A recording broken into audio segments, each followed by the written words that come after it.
ದೆಹಲಿ ಅಂಗಳಕ್ಕೆ prosecution fight. Siddaramaiah ಪರ ನಾವಿದ್ದೇವೆ, ಅಭಯ ನೀಡಿದ ಹೈಕಮಾಂಡ್. ರಾಜ್ಯಪಾಲರ ವಿರುದ್ಧ ನಿಗಿ ಕೆಂಡವಾದ ಕಾಂಗ್ರೆಸ್. ಅಪ್ಪನಿಂದ ಕಿರುಕುಳ, ಮಗನಿಂದಲೇ ಅತ್ಯಾಚಾರ. ರೇವಣ್ಣ ಪ್ರಜ್ವಲ್ ಕುರಿತ ಸ್ಫೋಟಕ ಮಾಹಿತಿ. ಚಾರ್ಜ್ ಶೀಟ್ ಸಲ್ಲಿಸಿದ ಎಸ್ಐಟಿ. ಹಳೆ ದೋಸ್ತ್ನಿಂದಲೇ ಮಾಸ್ಟರ್ ಸ್ಟ್ರೋಕ್. ನಾಗಮಂಗಲದಲ್ಲಿ ಬಹುಮತವಿದ್ರೂ ಜೆಡಿಎಸ್ಗೆ ವಲಯದ ಸೀಟ್. ಲೋಕಲ್ ಪಾಲಿಟಿಕ್ಸ್ನಲ್ಲಿ ಗೆದ್ದ ಚಲುವರಾಯಸ್ವಾಮಿ. ರೇಣುಕಾಸ್ವಾಮಿ ಕೊಲೆ ಪ್ರೀ ಪ್ಲಾನ್. ಸೆಕೆಂಡರಿ ಎವಿಡೆನ್ಸ್ನಲ್ಲಿ ತಗ್ಲಾಕೊಂಡ ಡಿ ಗ್ಯಾಂಗ್. ಖತರ್ನಾಕ್ ಐಡಿಯಾಕ್ಕೆ ಪೊಲೀಸರೇ ತಬ್ಬಿಬ್ಬು. ಬೆಂಗಳೂರಿನಲ್ಲಿ ಮಿತಿ ಮೀರಿದ ರೋಡ್ ರೇಜ್ ಕೇಸ್. ಬೈಕ್ಗೆ ಕಾರ್ ಟಚ್ ಆಗಿದ್ದಕ್ಕೆ ಹೈಡ್ರಾಮಾ. ದಾಸನಪುರದಲ್ಲಿ ಮಕಾಳಿ ಕ್ರಾಸ್ ಬಳಿ ಪುಂಡಾಟ.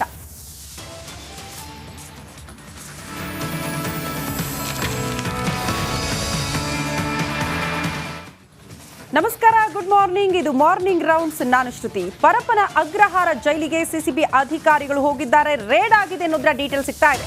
ಬೆಳಗ್ಗೆ 5 ಗಂಟೆಗೆ ಜೈಲಿಗೆ ಸಿಸಿಬಿ ಅಧಿಕಾರಿಗಳಿಂದ ದಾಳಿಯಾಗಿದೆ. ಜೈಲಿನಲ್ಲಿ ಪ್ರತಿ ಬ್ಯಾರೆಕ್ನಲ್ಲಿ ಸಿಸಿಬಿ ಹುಡುಕಾಟ ನಡೆಸ್ತಾ ಇದೆ. ಸಿಸಿಬಿ ಡಿಸಿಪಿ ಶ್ರೀನಿವಾಸ್ ಗೌಡ ನೇತೃತ್ವದಲ್ಲಿ ರೇಡ್ ಆಗಿದೆ. ಪರಪ್ಪನ ಅಗ್ರಹಾರದಲ್ಲಿ ಅಕ್ರಮಗಳ ಬಗ್ಗೆ ಮಾಹಿತಿ ಇರುವ ಹಿನ್ನೆಲೆಯಲ್ಲಿ ರೌಡಿ ಶೀಟರ್ಗಳಿಂದ ಮೊಬೈಲ್ ಬಳಕೆ, ಗಾಂಜಾ ಸೇವನೆ, ಜೈಲಲ್ಲಿ ಮಾದಕ ವಸ್ತುಗಳ ಬಳಕೆ ಆರೋಪದ ಬೆನ್ನಿಗೆ ಈ ದಾಳಿಯಾಗಿದೆ. ಸುಮಾರು 70ಕ್ಕೂ ಹೆಚ್ಚು ಪೊಲೀಸರಿಂದ ಏಕಕಾಲದಲ್ಲೇ ರೇಡ್ ಆಗಿದೆ. ಪ್ರಮುಖ ವಿಚಾರ ಗಮನಿಸಬೇಕು. ಕೆಲವೇ ಕ್ಷಣಗಳಲ್ಲಿ ನಟ ದರ್ಶನ್ ಇರುವ ಬ್ಯಾರೆಕ್ನಲ್ಲೂ ಕೂಡ ಸಿಸಿಬಿ ಅಧಿಕಾರಿಗಳು ಪರಿಶೀಲನೆ ಮಾಡ್ತಾರೆ ಅನ್ನೋದರ ಮಾಹಿತಿ ಸಿಗ್ತಾ ಇದೆ. ಸರಿಸುಮಾರು 70ಕ್ಕೂ ಹೆಚ್ಚು ಅಧಿಕಾರಿಗಳು ಸದ್ಯ ಪ್ರತಿಯೊಂದು ಬ್ಯಾರೆಕ್ನಲ್ಲೂ ಕೂಡ ಪರಿಶೀಲನೆಗೆ ಮುಂದಾಗಿದ್ದಾರೆ. ಕಾರಣ ಇಷ್ಟೇ, ಪರಪ್ಪನ ಅಗ್ರಹಾರದಲ್ಲಿ ರಾಜಾತಿಥ್ಯ ಸಿಗುತ್ತೆ, ದುಡ್ಡಿದ್ರೆ ಏನ್ ಬೇಕಾದ್ರೂ ಸಿಗುತ್ತೆ ಅನ್ನುವಂಥ ಆರೋಪ. ಹಾಗಾಗಿ ಈ ಆರೋಪದ ಬೆನ್ನಿಗೆ ಈಗ ಸಿಸಿಬಿ ಅಧಿಕಾರಿಗಳ ದಿಢೀರ್ ದಾಳಿ. ಬೆಳಿಗ್ಗೆ 5 ಗಂಟೆಗೆ ಎಲ್ಲವನ್ನ ಕೂಡ ಪರಿಶೀಲನೆ ಮಾಡ್ತಿದ್ದಾರೆ. ರಾಜಾತಿಥ್ಯ ನಿಜಕ್ಕೂ ಸಿಗ್ತಾ ಇದೆಯಾ?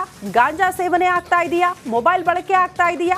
ಯಾವ ರೀತಿ ಇದೆ ಕೈದಿಗಳ ಬದುಕು? ಎಲ್ಲದರ ಬಗ್ಗೆ ಪರಿಶೀಲನೆ ಮಾಡೋದಕ್ಕೆ ಅಧಿಕಾರಿಗಳು ದಿಢೀರ್ ಅಂತ ದಾಳಿ ಮಾಡಿದ್ದಾರೆ. ಈ ಬಗ್ಗೆ ಮತ್ತಷ್ಟು ಡೀಟೇಲ್ಸ್ ಅನ್ನ ಕೊಡ್ತಾ ಹೋಗ್ತಾರೆ ನಮ್ಮ ಪ್ರತಿನಿಧಿ ನವೀನ್ ದೂರವಾಣಿ ಸಂಪರ್ಕದಲ್ಲಿ. ನವೀನ್, ಸಿಸಿಬಿ ಅಧಿಕಾರಿಗಳ ಈ ದಾಳಿ ಎಷ್ಟರ ಮಟ್ಟಿಗೆ ಮಹತ್ವ ಪಡೆದುಕೊಳ್ಳುತ್ತೆ? ಜೊತೆಗೆ ಈ ಹಿಂದಿನಿಂದಲೂ ಕೂಡ ಪರಪ್ಪನ ಅಗ್ರಹಾರದಲ್ಲಿ ದುಡ್ಡಿದ್ರೆ ಎಲ್ಲವೂ ಕೂಡ ಸಿಗುತ್ತೆ ಈಸಿಯಾಗಿ ಅನ್ನುವಂಥ ಆರೋಪ. ಅದಕ್ಕೆ ಪುಷ್ಟಿ ನೀಡುವಂತಹ ಬೆಳವಣಿಗೆಗಳು ಏನಾದರೂ ಆಗ್ತಾ ಇದೆಯಾ ದಾಳಿ ಸಂದರ್ಭದಲ್ಲಿ?